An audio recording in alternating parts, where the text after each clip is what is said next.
రాసుకున్నా లిస్టు రాసిండు. మేము ఇప్పుడు లిస్టులో రాసిండని మేము వచ్చినాం. వచ్చిన తర్వాత ఇప్పుడు ఏమంటారు అంటే ఇక్కడ కొంతమంది ఆధార్ కార్డు పెట్టారు.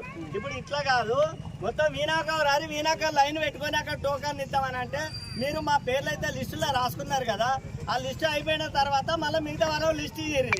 మొన్న ఇచ్చిన వాళ్ళు మళ్ళీ దాని ఆధార్ కార్డు పెట్టే డబుల్ వస్తాయి కదా, మీరే రాసుకున్నారు మంచి ఆలోచన చేసి. ఇప్పుడు మళ్ళీ వాళ్ళు ఇచ్చిన తర్వాత మిగతా ఆధార్ కార్డు మళ్ళీ రోజు ఇచ్చేయాలి. మేమేమో ఇబ్బంది పెడతాం, మీరు విడిచినట్టే మేము వస్తామని అంటున్నాం. చైర్మన్ ఏమంటుండే వీణాక రాండి అంటుండట. కరెక్ట్ ముచ్చటేనా ఇది?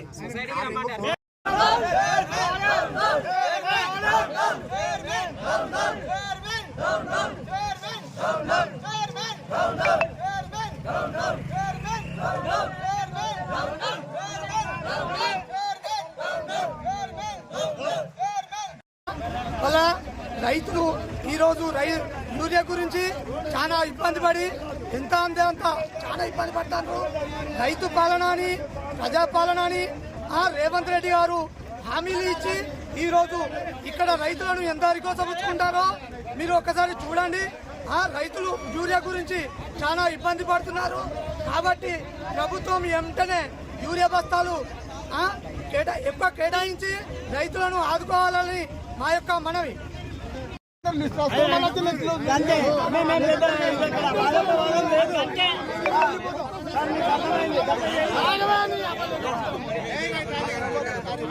లేటెస్ట్ న్యూస్ తెలుగు మరియు ఇంగ్లీష్ అప్డేట్స్ కోసం ఇప్పుడే క్యూన్యూస్ అఫీషియల్ యాప్ ని ప్లే స్టోర్ నుండి డౌన్లోడ్ చేసుకోండి. సరికొత్త సమాచారాల కోసం క్యూన్యూస్ వెబ్సైట్ ని ఫాలో అవ్వండి. ఛానల్లో ప్రాంతీయ, జాతీయ, అంతర్జాతీయ వార్తలు వీక్షించండి.